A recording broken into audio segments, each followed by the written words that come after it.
네, 안녕하십니까. 잘 지내셨죠? 이번엔 일곱 번째 노동의 본질, The Fourth Industrial Revolution에 대해서 보도록 하겠습니다. 저자는 첫 번째 줄에서 노동의 주요 패러다임이 근로자와 기업의 지속 관계가 아닌 일련의 거래 관계로 변화하고 있다. 이렇게 15년 전에 출간된 다니엘 핑크의 저서 프리 에이전트의 시대에 이렇게 소개되었다고 나와요. 정말 이런 것들이 많이 과속화되고 있어요. 실제로 지금 오피스에서 일하시는 사람 분들도 계시지만 간헐적으로 이제 워크프롬 홈을 허가해 주는 회사도 있고요. 워크프롬 홈을 뭐 장려하는 회사도 있고요. 저희 회사 같은 경우도 워크프롬 홈을 상황에 따라서 상황에 맞게 잘 쓸 수 있게 이렇게 허락을 해주고 있는 상황입니다. 근데 워크프롬 홈이 뭐 물론 좋은 점도 있겠죠. 가정을 돌봐야 되던가 집에 어떤 문제가 있다던가 그리고 자율자재로 혹은 회사에 출근하기가 좀 힘든 상황이라던가 아플 수도 있고요. 그럴 땐 좋겠지만 또 사실 집에 있다 보면 일에 집중하지 않고 일의 그 효율성이 떨어지고 혹은 회사에 사실 100% 열심히 일해야 되는데요. 그리고 여기 보시는 중에 크리스찬이신 분이 있다면 그분들은 더 열심히 사실 일을 해야 되잖아요.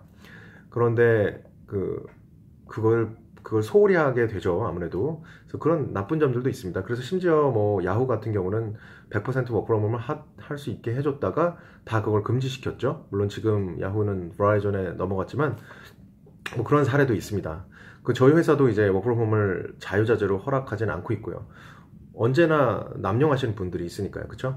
그래서 이런 지금 근로자와 기업의 지속적인 관계가 아닌 어떤 프리랜서의 가능성을 벌써 15년 전에 이렇게 다니엘 핑크라는 작가가 제시했는데 실제로 그렇게 많이 이루어지고 있습니다. 지금 Upwork, upwork.com이나 freelance.com, guru, guru.com 뭐 등등 여러 사이트들이 있죠. 그럼 보통 개개인들, 주로 프로그래머나 IT 쪽 사람들이 많으시긴 한데 뭐 번역가도 있고요. 여러 사람들이 자기가 할 수 있는 일에 대해서 올립니다. 경력과 그런 것들을 올리고요. 비용을 올려요. 시간당 15불, 뭐 시간당 50불 이런 식으로 올리면 기업들이 정말 찾아서 프로젝트별로 일을 깔끔하게 하고 딱 프로젝트를 끝내는 걸로. 그래서 일을 구하는 사람에겐 웹사이트에서 정말 쉽게 구할 수 있으니까 인도에서든 중국에서든 어느 나라에서든 일을 구할 수 있기 때문에 그들에겐 어떤 소득의 창출, 또 세컨 잡, third 잡으로 소득을 창출할 수 있는 아주 좋은 기회가 됐고요. 기업들도 미국이나 이래서 인력 비싼데 다른 나라에서 더 값 좋은 효율성 높은 엔지니어나 뭐 사람들을 쓸 수 있으니까 또 좋다고 하죠.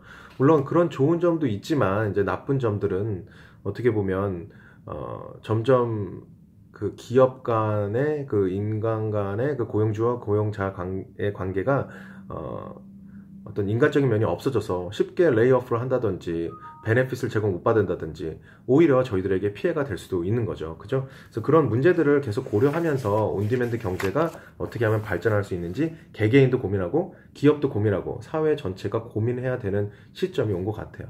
그 책에서는 또 우버 드라이버나 인스타카트 뭐 이런 거를 소개했는데요. 우버 드라이버는 보통 499 혹은 뭐 프로모션에 따라 199, 299 정도 비용을 더 추가하시면 레스토랑에서 음식이 배달되는 것입니다.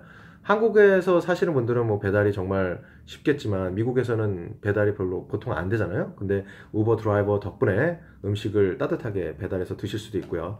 인스타카트라는 것은 식료품을 그러니까 그로서리 쇼핑을 대신 해주는 업체고요. 뭐 태스크래빗이라고 또 엄청 뜨는 업체인데 심부름을 대신 해주는 거예요.